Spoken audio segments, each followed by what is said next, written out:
Good afternoon, everyone. I'm Gary Falter with the Jockey Club. I'd like to welcome everyone to today's online Zoom panel.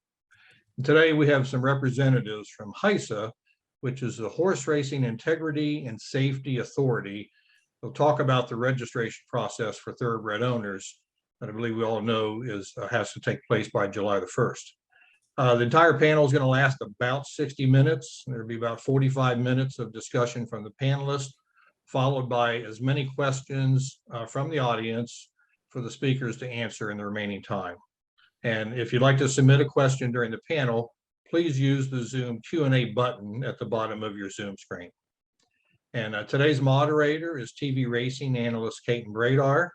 Kaiten, I'm going to drop off here for now, and I'll return with questions from the audience. So I'm going to turn things over to you, Kaiten. Thank you, and please take it from here. Thanks, Gary, and thanks everyone for joining us, as I am not just involved in television with horse racing, but have actually been born and raised and have owned horses and bred horses, and now am also a minority partner in some horses too. So I know that HISA is something, the Horse Racing Integrity Authority, or HISA, is something that is going to impact an awful lot of us, including myself. And I'm very interested in getting some help in terms of the registration process and knowing what we as owners need to know to be prepared for its implementation coming very quickly. We may have some panelists joining us as we go.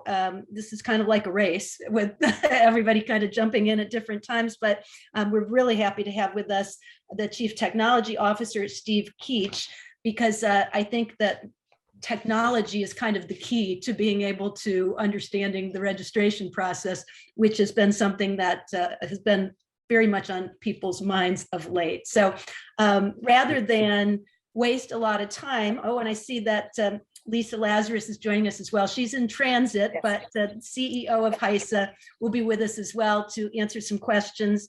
And as I mentioned, we may have some more people dropping in throughout the rest of the panel. But Lisa, since you're with us, we'll get started with you right off the bat, and maybe just the emphasis of this on the nuts and bolts of the registration process and answering questions, but maybe a broad overview of the role of HISA and what it can bring in terms of improvements to the sport. Sure. I mean, I think probably most of you know that the act was passed by Congress at the end of December. And essentially, the Congress gave us two areas of responsibility under the HISA, under the authority, the Horse Racing Integrity and Safety Authority. And one is to develop a program to improve racetrack safety, which is both for the horses and but also the riders and people involved with caring for the horses. And the second is the anti-doping medication control program. I'm sure most of you know that the doping control program doesn't go into effect until January 1, 2023, and all of the rules and regulations that are proposed for that program are currently posted and up for public comment. And so should anybody have anything they want to contribute or say about those rules, the time is now, and please get that information to me or anyone who's representing your stakeholder group. The July 1 effective date is for the racetrack safety program. And essentially, there are a number of rules and procedures in place to support, which is our number one mission, which is to make racing safer and to make racing fairer. We've got a racetrack safety committee that's comprised of a number of very well-respected veterinarians and others who are involved in the universe of racetrack safety, both from a medical standpoint, operational standpoint, veterinary standpoint, and we've worked really hard to promulgate these rules and to have them approved by the Federal Trade Commission, which is the federal agency that oversees HISA. But again, you know, we are brand new. We realize that there are things we're not going to get right from the outset, but we are depending on our stakeholder groups to let us know when we get something wrong, and we're going to continue to evaluate what works and what makes sense, and all towards the number one mission of, you know, improving safety and integrity in the sport. And we think that having a sport, especially with uniform rules across the country, that shows that those are values that are our priority, we think that's going to help kind of grow the sport and racing's perception by the public and the community tremendously. And that's obviously our goal. So I'll leave with that for now and be happy to answer any questions. And I've got I think you probably introduced Steve, we've got our Chief Technology Officer, registration guru on the phone. So anything I can. Sounds like we might have lost Lisa again. But that was perfect timing, actually, because Steve, we're going to defer to you to kind of talk us through some of the finer points of the registration process, or what, especially for people who haven't done it thus far, what they need to know. Not a problem. So what I'm going to do is I'm going to share my screen. I have this PowerPoint that I go through. I'm going to go through it quickly. So don't worry, and you can then ask, and I'll bounce back and forth. But in it, I'll be able to highlight a handful of things that people have sort of come back with to say, hey, I've experienced a few problems here. So I'm going to share my screen. This is where I hope I don't have anything inappropriate on my desktop. Okay, good. That's always good. I'll hit slideshow, and then here we are. So, and again, I'm sure some of you already know this, so apologize for those who are new to it. Maybe a little bit quick, but it's really about just giving everyone a flavor, and then I can talk about some specifics about the registration. So if you haven't done anything on registration before, you go to the HISA website, you'll see this button that says register. I click on it. You're given this sort of welcome screen, which helps you figure out, are you a registered covered person, or you're a non-covered person. Couple quick things to point out here. On all of our pages, there's the 1-800 number here, and there's a translate to English Spanish up here. And if I want to go to Spanish, I just click Spanish, the page translates, and I'm done. Understand that there have been some issues with volume and getting return calls from the 1-800 number. Acknowledge that 100%. We have added additional people. We've been training them for about a week so that they have better, more detailed answers for you, and we've given them utilities to help solve problems. That should be kicked off mid next week. And so we heard you, and we're trying to improve. So if I'm going to register as a covered person, click on that. I see the basic covered persons agreement. I accept, confirm. And now I'm into a page where I would put in my information, like state racing license, etc., and then my birth date. One of the things here that we've been asked a couple times by people of, what if I have multiple state licenses? What do I do then? We only need one license from one state. So you don't have to worry about, you don't have to re-register every time with all your licenses. I click continue. And we present you with a list of people who we think you might be based on the information that you presented. If I would then select that person, that is me, and then again, we'll just confirm and yes. One of the things that we've been getting, which does happen to us, is if you get the, hey, we just couldn't find you, it doesn't mean you haven't been racing. It doesn't mean that there's necessarily a problem. Because of some of how information is entered in on a state race licensing system, we have difficulty finding you. If you've only raced under a stable or an LLC, we'll have some difficulty finding you. And so if this message comes up and you are 100% convinced that, look, I've keyed it all in right, the system's wrong, I'm right, which does happen a lot, you would just hit continue, and then you would move on. So you're not stuck, you just hit continue and you move on. I then would fill out all the racing jurisdictions where I have a license. I'm then presented with this lengthy list of all the potential roles that I could take part in the industry.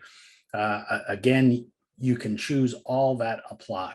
So in this case, I could be an owner and a trainer, so I would tick both boxes. Or I could be an owner, trainer, jockey, so you can tick as many of these boxes as you would like. One of the things that we have had some issues with is people trying to type in a particular field in one of the other sections. And the key is you need to check on the little checkbox, and then you can pretty much type whatever you would like as the describing your role. Once I click OK on that page, I then come up to the address page, put in my either an email and or a cell phone. We don't need both. We only need one. We also have, if you're staying at a track or a farm or something, you can type the farm name in and it'll fill out the population. We've added additional countries. So I know the UK is in there now, Ireland, I think Japan is coming this evening. So we're adding other countries in. You would click on the country, select the country, begin to type your address, and then choose from the list. If you're at a PO box, I just want to point out there's two kinds of PO boxes. There's the United States Postal Service PO box, and in that case, you would type in as your street address, which is, you know, PO box, and then it would fill in. But if you're using a PO box, say from a UPS store or one of those kind of stores, you'll need to type the address of that store in first, and then you can go up to where it says unit, apartment number, box number, and you can type your PO box in there.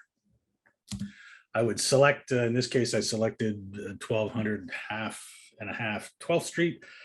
I hit continue, and then I'm brought back to my password page where I would type in a password, hit continue, and then this screen will present itself. A couple tips on this screen. If you hear people talk about their HISA ID, that's this number here, begins with a P. The username, that's the 2 alpha and the 3 numeric that you'll see there. We also send you either an email or an SMS message, depending on which of those two that you gave us. I'm going to go ahead and log in now. And this is, again, one of the sort of key pieces that some people have had an issue with, and maybe we just didn't communicate as well as we should have. But the username was that small alpha 4 numbers that we sent to you in the email or presented on the screen. Some people try to put their email address in there, and that does not work. So the username and password, and I can log in. I'm going to hit register horses. An agreement comes up, agree, confirm agreement. I can then begin to type a horse's name. And as it begins to type, it's going to pull up suggestions. You can then select off that list. Once I select off that list, again, I'm given this checkbox where I can then select horse, hit yes. It'll fill in the year of birth and dam's name. One of the things on this page is we know that we've had some challenges with the unnamed 2-year-olds. That capability for unnamed 2-year-olds will be available mid next week. So if you have an unnamed 2-year-old, and especially if that unnamed 2-year-old is not going to be racing for 3 or 4 months or even a month or two, don't worry about registering that horse. Register the named horses that you're going to want to enter in to races early July. I click OK. This is the designated owner part, and I think some of the there's been a little bit of confusion on this, where this is not about ownership of the horse. So it's really about a person who will represent the ownership of the horse. So if you have an LLC or you're racing under a stable name or something, you're not going to put that in this field. What you're going to do is put the name of someone who's going to represent the ownership. So it's the designated owner. So what you'll need to do is, A, your designated owner should have registered, and B, you need to know the name of the designated owner. If they haven't registered and you want to give them a little nudge, you can send an email. I clicked on that email button, type in their email, and we send them a nice little nudge saying, hey, we really think you should get registered. So as I start typing in the name of my owner, you'll see this pick list comes down. The names that appear in that list are people who have registered. And I click OK. Again, I'm going to type in a track name. And there's my Belmont. Click OK. On this page here, as the language says at the top, this is not required to register a horse. And this list of vaccines has been compiled as part of that 2143 section of HISA. We will not be enforcing the vaccine and vet inspection part of the 2143 until January 1st, 2023. We will be looking to enforce the Coggins. So the important one on this is the Coggins, not the rest of them.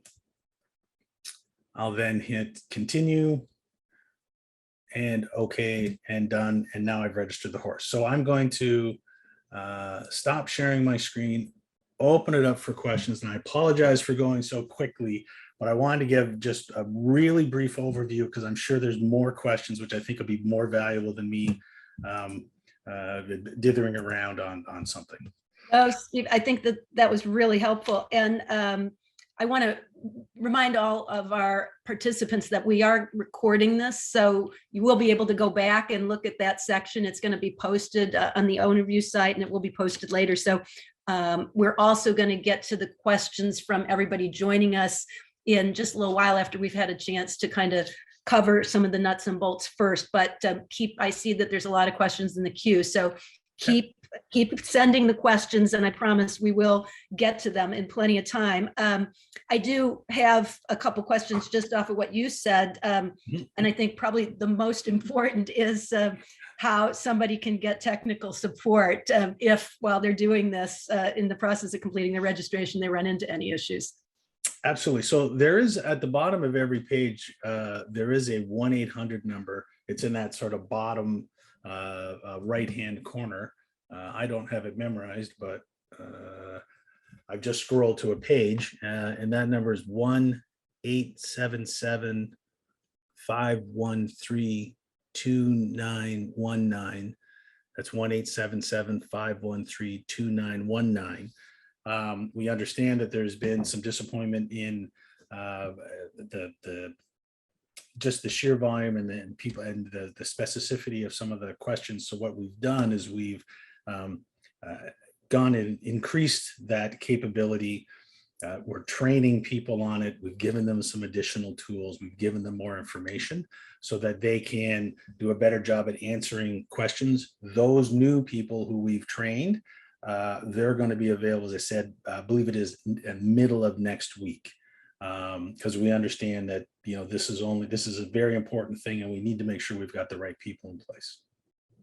And just to review, are there any costs associated with the registration? And do owners who are licensed in more than one state have to register more than once? So there is no cost to register. And if this is a one and done registration, meaning if I'm in multiple states, I only register once, and this is not an annual thing. So once you register, you're done registering. You'll never have to register again. I want to go back to that part about multi-ownership groups, syndicates, and partnerships. So if you're part of a syndicate or a racing club, do you have to register? So the lawyer in me would, or I'm not even close to a lawyer, but there's a bit of a lawyery response. So the simple response is, if you're licensed by a state racing commission, as an owner, you should register, period. But you must, at least one person from that syndicate needs to register to be the designated owner. And is there any bar as to like the percentage of ownership? And that's where, so the designated owner, if I remember the language in the statute correctly, says if one isn't appointed, then it falls on to the managing partner. But otherwise, it'll be some person who stepped forward to be the designated owner.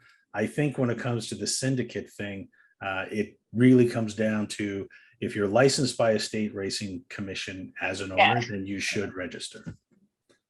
And Lisa, are you back with us? I saw her for a moment. So it's a 5%. So it's a 5% ownership. Yes, we hear you. Yep. It's a 5% or more. Perfect. And Lisa, I think one question that a lot of people have is, what's going to happen if I'm an owner and I haven't registered by July 1st? So a couple things. One is, if the only real consequences July 1st will be for every covered horse that wants to go into enter into a thoroughbred horse race on July 1 will have to have one trainer, one designated owner registered, and a jockey who's registered. The jockey can be switched, but if the trainer, horse, and or one designated owner are not registered, then the horse will be scratched. But the way that's going to work is that the racing office will still take entries, even if the horse, trainer, and one owner are not registered. then they will notify, they'll see a can't race flag come up. They'll notify those who are not registered and say, listen, we took you into the race because we're allowed to. Now you've got 2, 3 days, 4 days, whatever it is between entry time and race. We may have just lost her. The owners that are not designated owners, the owners that are not designated owners, the owners that are not designated owners do not have to, will not have any consequences come July 1. Okay. I want to go to the idea, we didn't talk too much about this during the process or going through the whole program of registering, but if you have a young horse, we mentioned briefly unnamed horses, or if you have a young horse that hasn't gone to a trainer yet, what's the process there, or what is the bar for when you have to register that horse? So go ahead, Lisa. Sorry, I just saw you. Yeah, sorry. So the horse becomes a covered horse under our authority once they have a first timed published workout by Equibase or their first thoroughbred horse race. Until then, you're not required. Okay.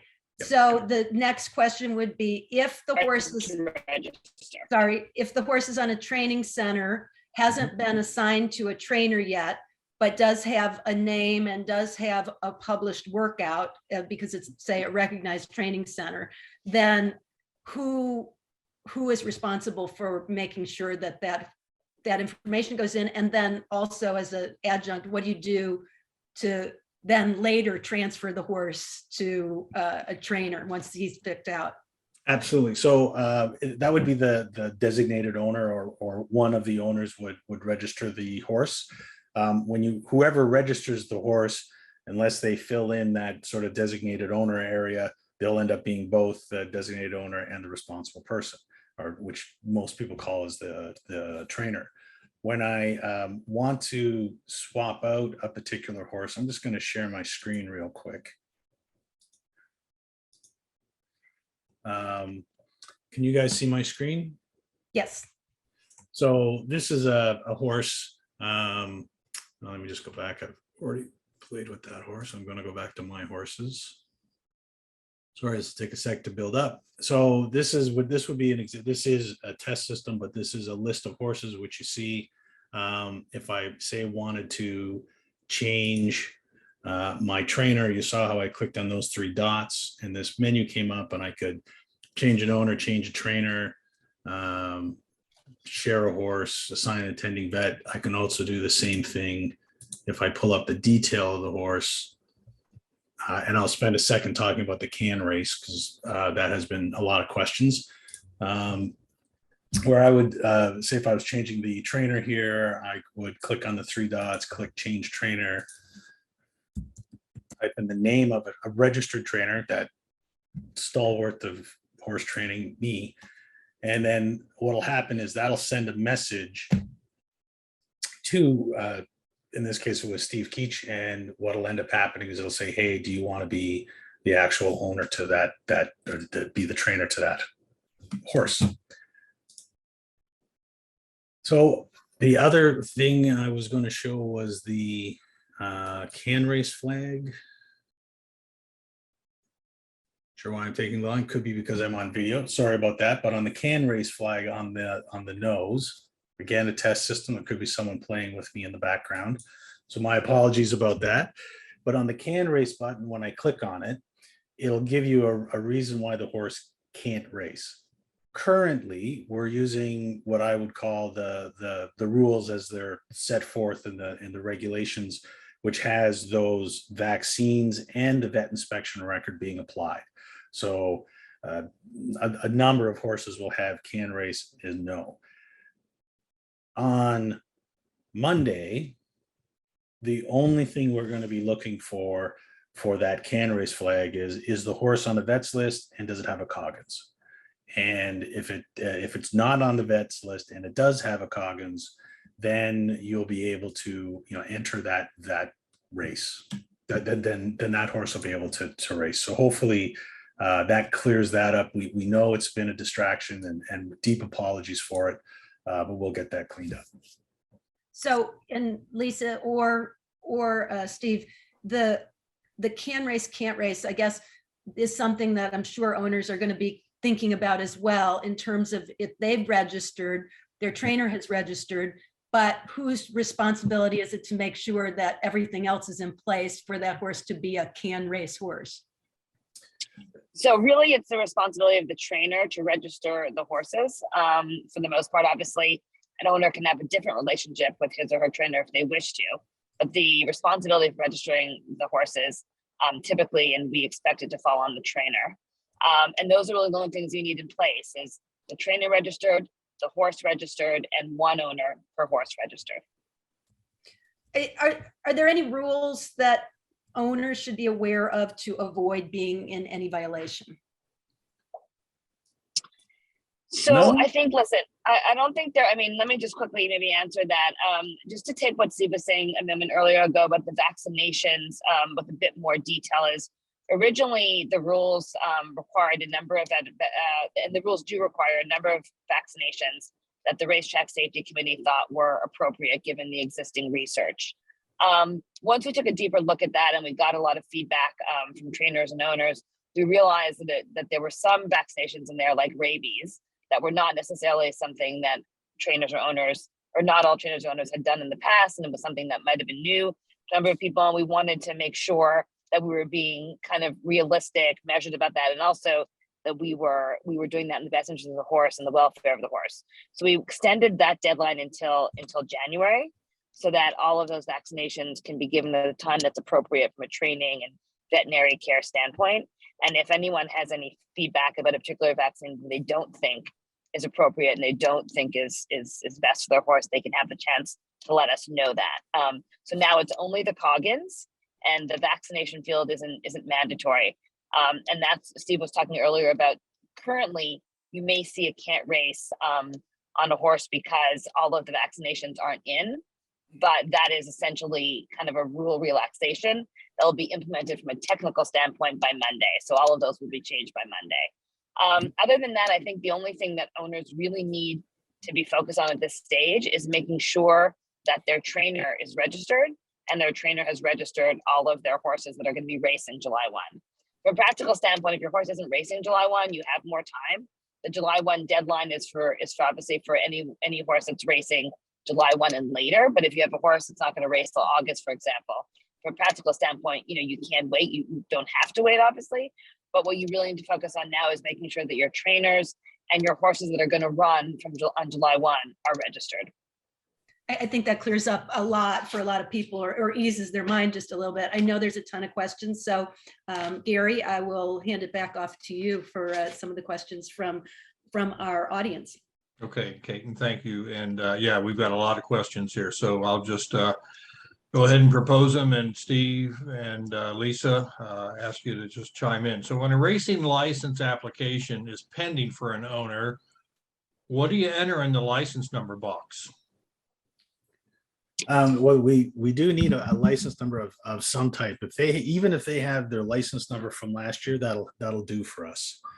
Because what we do is we go out and we connect to the systems, and those systems have a lot of history in them. So if I, let's say, applied for this year, but I've got last year's, enter in last year's. Okay, fair enough. Why'd you choose not to require breeders to register when the law clearly places them in definition of a covered person? So that's the question regarding breeders. So breeders that have a license by a state racing commission do have to register, and that's the way the act was written and drafted. So they have to be licensed by a state racing commission, and if they are, then they have to register. Okay, so if your racing commission in your state requires a breeder to be licensed, one should register. Okay. Yes. How could I unregister if I accidentally registered? The way we've been asking people to do that is to send us an email, or a text message from the email or the text number that you provided to us when you registered, and then just also put in your ID number, your HISA ID number, and then say you want to be removed from the system, and then we'll remove you from the system and close your account. Okay. Steve, I think you covered this. I'll ask it again. Horses that are unnamed cannot be added. I think you mentioned that'll be changed for next week. Yep. Will the person enter the dam name and year of birth? Yeah. So yeah, what happens now is if you entered the dam name and the year and the year of birth, and you click look up my horse, it'll go ahead and return horses, so that if you didn't know your horse name for some reason, it would show it up, and if it was a named horse, it would appear. The issue became we weren't allowing unnamed horses, so you couldn't leave the name of the horse blank, and so that's the thing we have to take out, and then it'll allow you to register your horse. Okay. Some horses, the system says they've already been registered, but the horse is in the care of the trainer, and we're trying to add the horse to the roster. What do we do? So if if a horse, if I'm, let's say, a designated owner, and the horse has already been registered by my trainer, then the trainer needs to go and change the designated owner. And they do that by, sorry, I think this is just a little easier. They do that by clicking on those three dots once they log on to the system, and then on it, they'll end up clicking the menu. So it'll say on the menu, change owner, and you'll click on that, and then you'll type in the new owner's name. So the designated owner needs to reach out to the trainer to say, hey, go make me the designated owner. Okay. So what is the expectation of the daily treatment that trainers are supposed to log into the system? Is every treatment every day required to be logged? I'm not the best person to answer that. I'm going to, hopefully Lisa's got her sound back. Okay, maybe we can come back to that. Yeah, it really is around, and this is where it's really around certainly any of the medications that has been prescribed to the horse that is being administered by the trainer, that should be recorded. There are some of the therapies that need to be recorded. And now I'm at my limit of knowledge. Somebody asked me the other day about some kind of sweat wrap, and I didn't know. But that is a great question to ask for someone like Ann McGovern or Sue Stover. They can actually give you the pretty definitive list of that. Okay. Here's a question. I work as a marketing person in a horse racing syndicate. Do I need to indicate that? And I'm also an owner. You don't have to indicate that. You can if you wish, but you would indicate that you're an owner. If you want to indicate that you are a marketing like the marketing vice president for a syndicate, then you would click on other under horsemen and then type your title in there. Okay, well, here's an interesting question. Why are there no contact phone numbers on your website or email addresses? Well, it said. I was just saying, I'll tread a little carefully on this one, but essentially there is the 1-800 number on it. There is for getting a hold of people. We do have an email that you can send questions to. We are right now a very virtual organization, just because of the speed with which everything is happening. So we really don't have what I would call a traditional, here, call the main office and get a hold of someone there. So that's why the 1-800 number and why there's no phone number on that website. Okay. Here's one. I sent an email a week ago and have not received a response. When can I expect a response? We're hoping to get responses. We have been working through the backlog of emails. And as I said, we've increased the number of people to be able to do what we call the outbound contact. Understand that we've dropped the ball on that one, and we certainly are doing our best to get to get to each and every one of the emails. Okay. I think Lisa answered this question, but I'm going to go ahead and ask it again. If I don't have a horse that is scheduled to race until next year, do I still have to register? I don't believe you have to register. It's always good to register. But if you're not going to have a horse that's going to run, and you're then you don't it won't hurt you not to register. Okay. Gee, that wasn't good. Then Lisa hung up. That's maybe I'm in trouble now.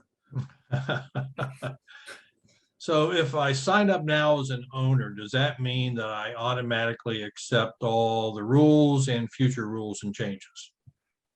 Yeah, that's going to really be a lawyer question. I mean, I think I'll give you my best understanding after sitting on a few of these things, that whether you sign up or you don't sign up has no bearing on whether or not the law applies to you. It's a federal law. By definition, those who fall under the law, by the definitions in the law, you're already covered by that law. A lot of the, here's an agreement accepted, is to making sure that we're not hiding behind something. We want to be upfront with people so they understand what's happening. So if you're a covered person with a covered horse running in a covered race, then the law applies to you. Okay. Does an owner need to register the horse's coggins? And I'm assuming this is an owner who hasn't designated the trainer. And I guess a good question would be, how much medication activity does an owner need to register before the horse is assigned to a trainer? That information really needs to go in before, because if a horse won't be able to be entered into a race without their coggins. It'll come back as a can't race flag. So I don't know if that directly answers the question, but if a designated owner, or if an owner transfers it to a trainer, and in the a couple days before the horse gets entered into the race, they put the coggins in, then they're okay. Okay. I just heard in another meeting, I know you guys are doing a lot of these meetings, that there will be a week grace period after my horse runs to get registered. Yeah, that's news to me. No, that's not. That's Steve, I'm here. Can you hear me? Oh, I can hear Yes. you. Yep. Yeah. Okay, sorry. Yeah, that's incorrect. I think maybe what was confused is that what we have said is the racing office can take entries, even if somebody isn't registered or a horse isn't registered, and then the trainer or the owner or the horse will have until, or the trainer will have until the actual race itself, the start time, to be able to register. So that there's basically a warning system and a grace period built in, but it's not until, but it has to be done before the horse races after July 1st. Okay. I'm just going to build on Lisa's answer there, just to kind of give a bit of an overview on the process. So what we've done is we've integrated, and of course, with the help of the Jockey Club, into the Encompass system. So when you go to the race office and you give your entry form to the entry clerk, when the entry clerk fills that information in, it reaches out to our system and says, okay, based on the HISA rules, can this horse race? We present that back to the entry clerk, and then the entry clerk then continues entering that horse. So nothing gets stopped. It just gives that warning. And that, I think, is what a lot of people are thinking, okay, do I get a grace period? But it's from the time that the entry is put into the system by the entry clerk until, I believe it is the scratch time, that's the amount of time you have to sort of get registered and clean up whatever it is you need to clean up. Okay. You mentioned there's no cost to register. However, will owners be paying for this new system? So let me answer that in the best way that I can. So the HISA budget is set by the HISA board. Our 2022 budget is public and available on our website. It's about $14.7 million. It covers the racetrack safety program, all of the costs associated with HISA staff and operations, as well as a third of it is ramp up costs for the anti-doping medication control program, since that has to be ready to go January 1, 2023. The way the funding model works is that there's a rule that's been approved by the FTC that is essentially a formula that determines what each state's sort of respective responsibility should be for that overall budget. It's divided between all of the thoroughbred racing states. The formula is based on a consideration of both number of starts in that state and strength of purse. And if the state opts in to make that payment, then sort of ends there. And obviously every state will be different as to how they collect that money and where they get it from, if it's an existing budget issue or if they're actually gonna pass it on to the industry. If the state does not opt to pay that amount, then the responsibility falls to the racetracks in that state to essentially collect whatever fee is due for that racetrack from whatever formula they think is appropriate. That formula has to be presented to the HISA board. And as long as that formula appears to be fair and equitable, the HISA board will approve it. So really it's a state by state question as to how they ultimately fund, but that's the model. Okay. Okay, so here's a question about inputting the horses. So I'm an owner. Am I responsible for inputting the horse info if the trainer does not? And then how do I know if my trainer has input the horses? As far as responsible, go ahead, Lisa, sorry. Yeah, I'll answer that first part. So the responsible part is yes, if you don't have a trainer, if there is no trainer or the trainer hasn't done it, then the owner is responsible. I'll let Steve explain from a technical standpoint how that works. Sure. Sorry, to make sure I got the question right in my head here, it was, what do I do if I've entered my horse, and then how do I make sure that my trainer hasn't already entered the horse? Yeah, I guess, Steve, can't they see when they go in to register that their horses have already been registered?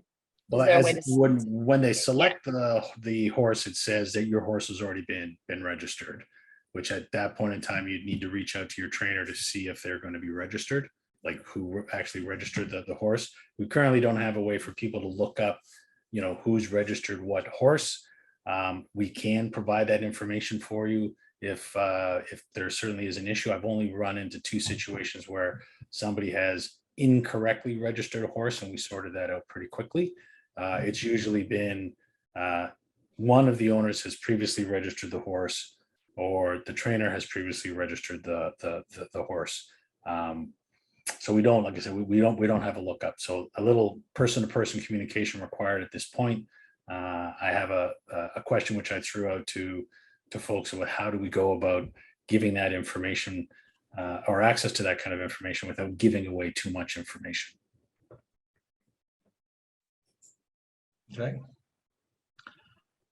Okay, here's a question. I'm a licensed owner in 4 states. They have different standards, and that some are very rigorous and thorough, and others are very lax in assessing an owner's qualifications. Well, all these different approaches, are there any real standards in play, or will there be standards in play? So the state licensing, HISA does not preempt the state licensing process, but that's still something that every state will have to manage on their own. We only ask for your state license in order to make the registration process easier for you by talking to databases that already have your information and kind of auto-populating the registration process. But the actual, substantive licensing, at least for now, is going to stay with under the state's authority. Okay, so that doesn't change. Okay. Does any of this registration process affect access to the barn area, the backstretch area? No, it does not. No. Okay, and I think you've addressed this, but I'll ask it again. If I'm a breeder owner and my horse isn't of racing age, do I need to register? No, not if the horse hasn't had its first published timed workout. Okay, just going through some of the questions here aren't really hitting on registration. I want to be cautious just to stay with the subject and matter. So if the trainer is trying to register the horse and it says the horse is already in the system, what do you do? If the trainer tries to register the horse, says it's already in the system, the first call would be to someone in the ownership group to see if they've registered it. If no one's registered it and you haven't registered it, then you're going to need to reach out to us. That's one of the tools which has been built, which is going to be available to the 1-800 number, so they can look up based on the horse who is the registered, who's the responsible person and who's a designated owner. Okay. Okay, got a handful more questions here, and then I think we'll wrap things up, Kate. And so if I own less than 5% of a horse, but I'm a licensed owner, do I have to register? So if you don't have any horses where you own more than 5%, no. I mean, you're welcome to register because you might want to be able to use the database in the future, but you're not required. So no downside to registering, but they don't have to if they own. Correct. Okay, great. Okay, here's an interesting question. What is the process for a claim? Does the prior owner of a claimed horse have any responsibility to the system? And how long does a new owner of a claimed horse or trainer have to register that horse or transfer that horse? So the claiming process, and I'm going to talk about what will be in effect July 1st. So as part of the claiming process, so the process will unfold as it does today. And then as a last step, the claiming clerk will go log into the HISA system, click on the claiming button, and then the claiming clerk will type in the ID number of the new designated owner. And then that will then swap all the appropriate data values and also make the last 30 days worth of records available to the new owner. So the current owner and the new owner are going to have to be involved in the claiming process. That's not the case today, in case someone has said, oh, I heard from someone, like, they're right. Right now, what people are doing is they're doing an owner and trainer transfer, but that will change. Actually, it'll change mid next week, but it'll definitely change for July 1st. Okay. So how are grooms, hot walkers, backside workers expected to enter themselves when they may not have the computer skills or maybe some language barriers? So we've been working really closely with chaplaincies, with horsemen's groups in various states. We've been doing our own registration drives with Spanish language speakers. So we're doing our best to try to get to all of those workers and make it easy for them to register. There have been, as I said, a number of events held. That being said, there are not going to be any consequences to those groups of covered persons come July 1 until we've been able to have enough time to make sure they have the chance to register. Okay. Okay, final question. Do you have an idea of how many owners have registered to date? 1 second, I'll give you the live What number. Oh, you can. Okay, great. I was going to say we're at about 20,000 registrations overall of persons plus horses, but Steve is good enough to actually have a subcategory for owners, and I'm impressed, and I want to hear the number myself. Well, if you want just the subcategories of owners, it's going to take me a minute or two, so if someone could chat while I pull those out. I can tell you how many people in total very quickly. Okay, so while you're doing that, Steve, Caton, I'm going to drop off here. Really appreciate your moderating the panel and Steve and Lisa's time. And Caton, I'll let you wrap things up. And I appreciate it as well very much. And while Steve is looking for that number, Lisa, I do have one question for people who do have unanswered questions or going forward. What is your best suggestion for it? Should they continue to go on more of I know you have a lot more of these types of panels coming up and discussions, or what is your preferred method of communication? So if you have access to other, essentially sessions like this, I think that's terrific because we're answering every question and we're kind of not leaving, we're leaving at least one person there to answer all questions. That being said, I'm very happy to also answer email. I answer every single email that comes to me. And my email address is lisa.lazarus. I can put it in the chat, might be easier, at hisaus.org. But that's also completely fine. It just obviously an email, it may take me a day or two, but I do answer everyone. That's really appreciated. And I'm sure, I think the thing that is most impressive to me is the amount of forums like this that you guys are doing and trying to make sure that everyone does get their questions answered and that we get off to a good start on July 1st. So I'm curious to hear the number, but I was already impressed with 20,000. That was pretty amazing to me. Yeah, it's not returning back my horseman by owner count, so sorry about that. I'm going to have to tweak my query, and I don't want to hold everybody up while I do that. But as far as people go overall, we have